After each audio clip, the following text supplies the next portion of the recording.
mbëri nag mbëri yaa ngi ci kii bi politique bi. c'est-à-dire les lutteurs moom c'est les lutteurs rek nañ nekk ay mbër rek quoi. franchement nga minimiser seen kii da nga minimiser seen kii mobilisation. mais kuñ mën a influencer. am nañu ay fans de. tu penses que ñi fan mbër yi dañ leen fan pour ñu voter loo leen wala pour ñu solo comme ni ñuy solo est-ce que gis nga quelqu'un qui s'habille gis nga ñi mës nga dox ba gis kuy ngemb di dox ci mbedd bi. non mais am na influence bu ñu mën a indi. waaw moom laa lay foofu la doon commencer bu fekkoonte ni doon nañ influencer li gën a yomb mooy influencer la personne ci sa accoutrement. par exemple des gens s'habillent nit ñi dañuy solu comme Youssou Ndour léeg-léeg nga gis ku solu comme Wally Seck léeg-léeg nga gis ku solu comme ni Kilifeu wala Simon et cetera mais est-ce que mës nga gis ku ngem bu dox ci mbedd mi amul benn fan su Modou Lo wala Balla Gaye wala Eumeu Sène bu mës a ngemb wala Yékini dox ci mbedd mi ñu ne ko lii foo ko teg mu ne la parce que Modou Lo laa fan day ngemb damay ngemb dox ci mbedd mi.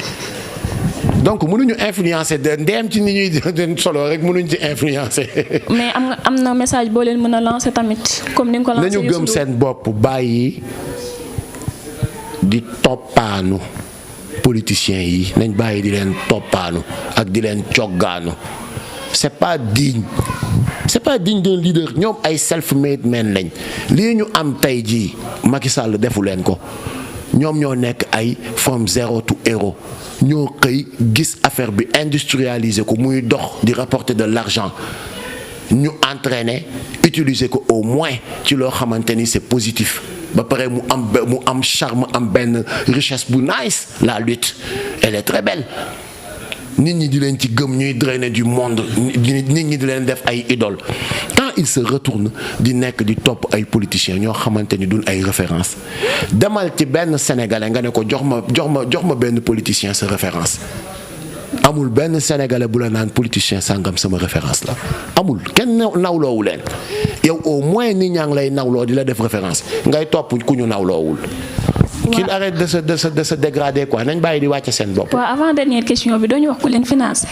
ku ñu financer ko pour faire quoi. ah comme ni ñu koy waxee rek dañ leen a financer te comme que ñi ñu ciblé ñëpp nee ngeen financer wuñ leen wala yéen a demee seen fonds personnel. mais ñun le combat xeex bi ñuy xeex soxlawul financement di non soxlawu ko par exemple le 21 on a un programme wàllu askan bi on a besoin. de payer la sécurité c'est très normal loolu dañ koy soxla dañuy soxla louer sono dañuy soxla comme nit ñi dañuy yend foofu noonu organisateurs yeeg sécurité beeg yooyu 9h la ba 18h jox leen lu ñu lekk au moins pour une bonne organisation dañuy soxla yenn détails mais soxla wuñu financement et loolu je pense que ni si on se cotise si chacun se cotise dans le mouvement mën nañ ko def mën nañ ko couvrir soxlawuñu financement les gens nit ñi dañuy wax rek du ma ne nit ñi dañuy wax rek état bi day wax rek parce que c'est ça son fort Abdou Diouf bi mu fiy nekk di ñu tabassé di ñu tëj kaso boobu yomboon na nga tëj nit kaso te coow du jib parce que y avait pas le développement du média comme aujourd'hui Ablaye Wade bi mu ñëwee lan la fi moom moo fi indi jënd sa tekkaaral Macky Sall li muy def nii tey jënd maanaam acheter la parole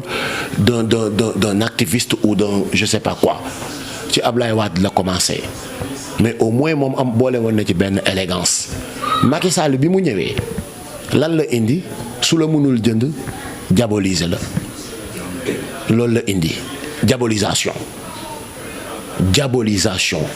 xoolal ñi nga xamante ni ñëpp dañ koy tenir tête ñi mën a tëj daf leen di tëj ñi mënta tëj daf leen di diaboliser comme mënuñu tëj parce que amul fu muy jaar pour tëj ñu defuñ ko lu tax mu tëj ñu dénkuñ ñu alalu réew alors li muy def mooy xaaral ma diaboliser leen ba sénégalais yi jàpp ni dañuy taq ci xaalis yeeg yooyu c'est juste pour attirer l'attention des sénégalais ñu nag xaalis sequñu lu dul liggéey def suñu musique lañ cay am ñu ñëw bokk ak suñuy njaboot dundee ko ONG yi ñuy liggéeyal c'est sur des programmes mooy NTS bi nga wax nii léegi nouveau type de sénégalais c'est un programme le NTS c'est des chantiers ay dox ak sa gox ay wax ak sa maire lépp ci cadre citoyenneté la biñ ko soumettre des ONG mu intéressé leen ñu financer le projet biñ ko financer xaalis bi ñu jox ko beneen ONG bu nekk fii bu ñuy woowee Enda Lit Afrique pourquoi parce que le mouvement n'a pas le mécanisme bu mën a gérer yenn financement yi xaalis boobu du dërëm bu ciy tegu ci suñu loxo ñun lenn rek la ñuy def mooy wàcc sur le terrain appliqué bu ñuy dem mission sax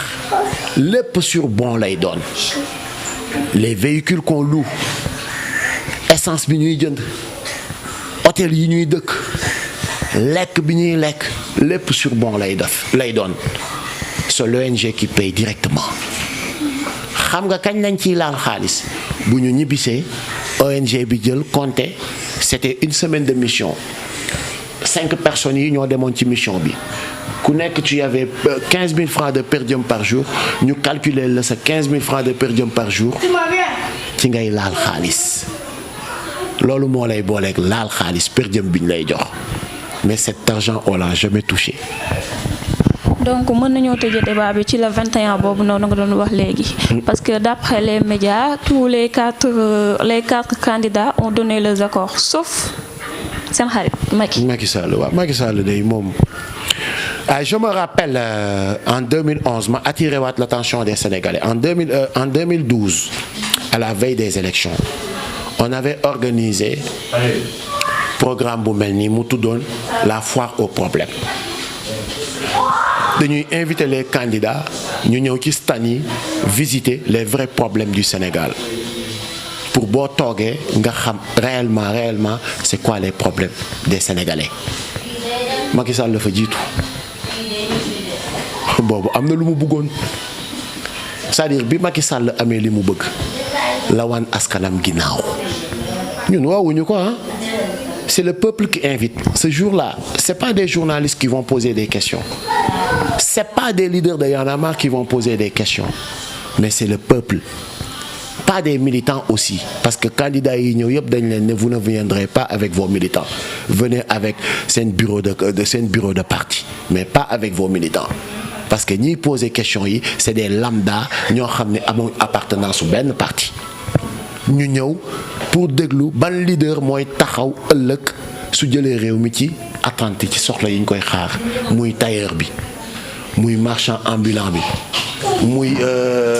jaaykat bi nekk ci marché bi jaaykatu jën yeeg yooyu ñooñu ñoo fay nekk couche sociale boobu ñoo fay nekk ak ñeneen peut-être. mais am nga yaakaar ni d'ici là la Macky dina mujjee jël décision. donc dégguloo li ma la wax dama koy waxaat sénégalais yi rafraîchir seen mémoire en 2012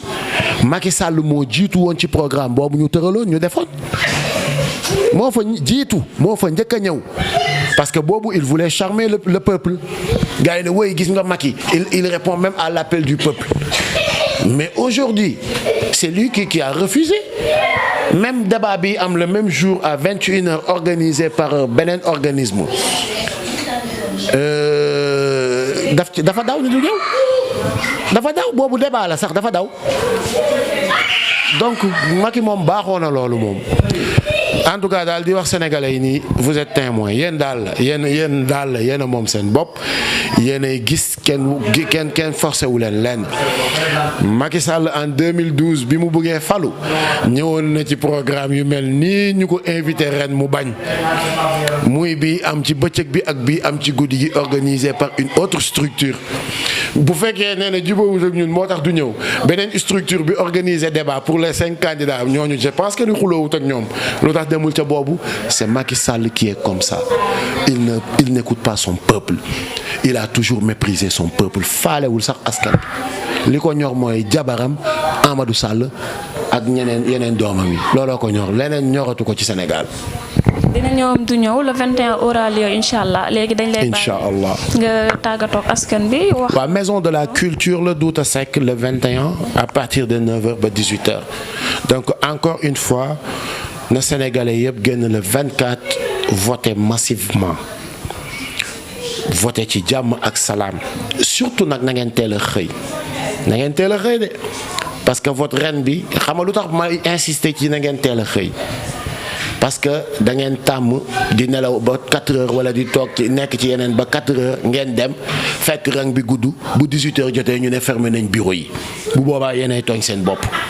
teel leen a xëy parce que gis naa parti au pouvoir bi ñoom dañu pare pop comme ñoom ñoo yore le contribuable sénégalais di ko dilapider jël suñu affaire yépp jël ko di ko dilapider di ko def nu mu leen neexee. Ils vont mobiliser dinañ disposer ay car yoo xamante ni dañuy dem di jël seen militants yi di leen yóbbu pour ñuy voter ji ñun nag ku mën a yóbbu ay nit mu voter ji na ko def ku am 100 francs mun ko may nit pour mu passe dem voter ji na ko def ñun le peuple ñun ñi nga xamante ni le peuple souverain qui va pas voter le 24 pour Macky Sall nañ leen jàppalante ki suñu biir waaw. Sénégalais, Sénégalaises, votre attention s'il vous plaît. Ceci, c'est pas un message de Kilifeu, c'est pas une information aussi formulée ni par Kilifeu, ni par le groupe Keur Gui, ni par Y'en a marre. Mais il est de notre rôle, bu ñu gisee loo xamante ni mu ngi tey xel ñu attirer attention des Sénégalais ak surtout ci ñi nga xamante ni ci ñooñu lañ ko jubal. dañu for ci internet bi ñu ne jouru élection yi incha allahu rabbi le 24 am na ci ay organes de presse yu mag yoo xamante ni buñ ne 21 heures jot na dañoo fas yéene joxe ay résultats yoo xamante ni du résultat yi nga xamante ni moo am ñu war ko joxe ci faveuru coalition Benno Bokk Yaakaar. li ma gis ci internet bi ñu def mooy ñu ne 7TV ci la bokk ñu ne RSI rajo Sénégal International ci la bokk ñu ne Sud FM ci la bokk ñu ne I rajo ci la bokk ñu ne RFM ci la bokk ñu ne 2S ci la bokk ñu ne TFM ci la bokk ñu ne site IGFM ci la bokk ñu ne site Leeral ci la bokk ñu ne Seneweb ci la bokk du sama wax nag waxi sénégalais yi la yu ñu for ci internet bi bëgg a attirer seen attention yéen ñi nga xamante ni yéen la ñu tudd ci lii man de jàpp naa ni dese na leen wala am ngeen ce qu'on appelle professionnalisme ak éthique et je sais que jamais on va vous manipuler pour que vous embrassiez le pays parce que donner des résultats qui ne sont pas vrais loolu baaxul mën na indi ay jiixi jaaxa te bu boobaa vous serez responsable jaa ngeen jëf yàlla na yàlla def jàmm ci Sénégal